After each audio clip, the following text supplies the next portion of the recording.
फिर दिन हुआ पुरानी रात का, करे सौ शुक्र हम खुदा की जात का, खुदा की जात का, नया फिर दिन हुआ। आज की आयत, क्योंकि जिंदा रहना मेरे लिए मसीह और मरना नफ़ा है। फिलिपियों पहला बाब 21वीं आयत। अजीज़ों, अगर कोई हमसे ये सवाल पूछे, जनाब बताइए आप अपनी ये ज़िंदगी किसके लिए जी रहे हैं, पहले तो हमें सवाल पूछने वाले की ज़हनियत पर शुबा होगा। फिर हम उसे ख़तरनाक लहजे में कोरा सा जवाब देंगे, अरे ओ भाई, बेशक अपने और अपने घराने के लिए।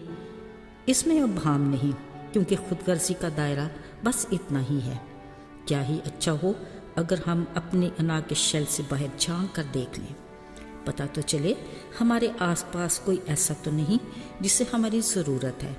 यकीन कीजिए, अगर हमारी ज़िंदगी के चंद पल भी किसी के काम आ जाएं, ज़रा सोचिए खाली खुदा कितना खुश होगा कि हम ये सोच भी नहीं सकते। अजीज़ों, मैं नहीं जानती कि आप इस वक्त किस मूड में बैठे हैं। मेरा मन चाहता है कि मैं आपको आज एक कहानी सुनाऊं। अच्छा तो सुनिए। आज घने जंगल का मौसम बेहद खुशगवार था। चमकती धूप, हवा में ताजगी, चहचहाते परिंदों और सरसब्ज पत्तों की सरसराहट ने माहौल को और भी दिलकश बना दिया था। वाह क्या खूब! कारखाने कुदरत की हर शय मामूल के मुताबिक अपने खालिक के हुक्म और रज़ा को बचा लाने में मसरूफ़ अमल थी कि अचानक कहीं से आती सिसकियों की आवाज़ ने माहौल को सोगवार बना दिया। तीनों दरख्त दोस्त एक दूसरे को सवालिया नज़रों से देखने लगे, मगर खुदा का शुक्र मामला जल्द ही समझ में आ गया। करीब ही एक अनजाना दरख्त सिसकियाँ ले रहा था। पूछा, क्या हुआ दोस्त? बोला, कुछ खास नहीं, बस कल का सोच कर जी भर आया। तीनों दरख्त दोस्तों से समझाने लगे, देखो आज की सोचो, कल की किसको क्या खबर। वो दुखियारा दरख्त बोला, बस यही तो फिक्र है, भला ये भी कोई ज़िंदगी है हमारी, अंदेशों फिक्रों से भरी हुई, हर पल यही धड़का, न जाने कोई कब आए हमारी गर्दन पर तेज़ धार आरा रखे, टुकड़े करे और यहाँ से ले जाए। वो तीनों दरख्त दोस्त मुस्कुराए। हाँ, कहते तो तुम ठीक हो, मगर तख्लीक करने वाले ने हमारे हक में कोई तो हिकमत रखी होगी। देखो, कायनात में बिना मकसद ज़मीन पर पड़ा पत्थर भी बेकार नहीं। अजीज़ों, ये सुनते ही दुखियारे दरख्त का एहसास जागा और उसे अपनी अहमियत का अंदाज़ा हुआ। बोला, हाँ दोस्तों, तुम ठीक कहते हो, मेरा बीज, जड़, तना, शाखें, पत्ते, फूल और फल, क्या कमी है मुझ में। उसने अपने गमगुसार साथियों का शुक्रिया अदा किया। मारे खुशी उसकी फैली शाखें हवा के दोष पर झूमने लगी। अजीज़ों, वक्त का पहिया चलता रहा।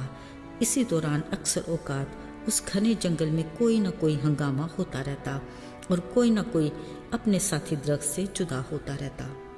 आज जैसे ही मशरक से सूरज का चेहरा नमदार हुआ, कुछ लोगों की बेहंगम आवाज़ों ने जंगल की खामोशी में हलचल मचा दी और देखते ही देखते बड़े बड़े तेज़ धार आरों के साथ उन तीनों दरख्तों में से एक की तरफ बढ़े।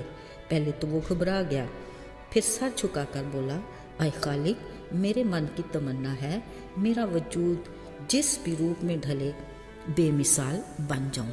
अजीज़ों, उसने अपने दोनों साथियों को विदा कहा, फिर ले जाने वाले उसे ले गए। अब बड़े कारखाने में तराश खराश और महारत के साथ उसकी लकड़ी को चरनी की शक्ल दी गई, जिसको बैतलहम की एक सराय में रखा गया, जहाँ एक शब एक जोड़े ने अपने नौमालूद बच्चे को कपड़े में लपेटकर इस चरनी में रख दिया। कुछ सालों बाद उसी घने जंगल में से दूसरे दोस्त दरख्त को भी काट लिया गया। उसके दिल की तमन्ना जब दुआ में बदली तो बोला, आए खालिक, मुझ ना चीज़ को भी कुछ ऐसा बना जो अपनी मिसाल आप बन जाऊं। फिर हुआ ये कि एक माहिर बढ़ई ने काट छाट करके उस लकड़ी से एक मजबूत कश्ती बनाकर मछेरों को फरोख्त कर दी। एक दिन ये कश्ती गलील की झील के खुले पानियों में धकेल दी गई। مزے کی بات یہ کہ جب بھی یسوع ناصری اس جھیل پر آتے، اس کشتی میں بیٹھ کر لوگوں کو محبت اور معافی کا درس دیتے۔ ایسے میں ہر بار وہ کشتی خوشی سے پھولے نہ سماتی۔ عزیزو، آج اسی گھنے جنگل میں تیسرے درخت دوست کا بھی وقت آ پہنچا۔ اس کا جنگل سے کارخانے تک کا سفر اسی دعا میں گزرا کہ آئے میرے خالق مجھ ناچیز کو بھی اپنی رضا اور مہر سے انمول بنا دے۔ یقیناً یہ یادگار الہی میں اس کی قبولیت کا وقت تھا۔ پھر کچھ کاریگروں نے اس تیسرے درخت دوست کی لکڑی کو صلیب کی شکل دی، جو اس دور میں لعنتی موت کا نشان تو تھی، پر مقام حیرت اس صلیب کو ایک ایسی ہستی کے کندھوں پر رکھا گیا جو تاریخ کا انوکھا اور منفرد واقعہ بنا، یعنی خدا کا برا یسوع مسیح اس صلیب کو اٹھائے کھوپڑی یعنی گلگتا کی طرف رواں دواں تھا، جس نے ہم گناہ گاروں کے لیے اپنی جان کا کفارہ دے کر ہمیشہ کی زندگی کا وارث بنایا۔ عزیزو، ان تین درخت دوستوں کی کہانی ہمارے لیے بڑا سبق ہے۔ انہوں نے نجات کے کام کی تکمیل میں اپنی خواہشات کی بدولت بڑا کردار ادا کیا۔ ایک کی لکڑی یسوع کے جنم کے بعد اس کے کپڑے میں لپیٹ کر چنی میں رکھنے کی جگہ بنا، دوسرے سے کشتی بنی جو یسوع جب بھی لوگوں کو تعلیم دیتے استعمال کرتے تھے، تیسرے کی لکڑی نجات کے کام کی تکمیل کے آخری مرحلے میں صلیب کی صورت میں استعمال ہوئی۔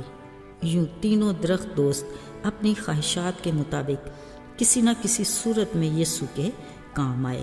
عزیزو، آج ہمارے لیے سوچنے کی بات یہ ہے کہ ہم اس کی مرضی کو جانیں کہ وہ کس مقصد کے لیے ہمیں استعمال کرنا چاہتا ہے۔ یقیناً ہماری ذمہ داری اس کی آسمانی بادشاہی کی خوشخبری کو پھیلانے میں ہے۔ سوچنا یہ ہے، کیا اس کام میں ہم اپنا کردار ادا کر رہے ہیں کہ نہیں؟ اگر نہیں تو آج ہی خدا کے حضور اس بات کو رکھیں اور اپنی اس خواہش کا اظہار کریں تاکہ وہ ہمیں اپنی مرضی اور اپنے پلان سے اپنے لیے استعمال کرے۔ آئیے دعا کریں۔ اے خدا، ہماری نجات کے لیے اس بڑے کام اور کفارے کے لیے ہم تیرے شکر گزار ہیں کہ تو نے ہمیں ہمیشہ کی زندگی عطا کی۔ توفیق دے کہ ہم بھی اپنی گواہی سے بہت سوں کے لیے ہمیشہ کی زندگی کی راہ دکھانے کا وسیلہ بنے۔ یسوع کے نام میں آمین۔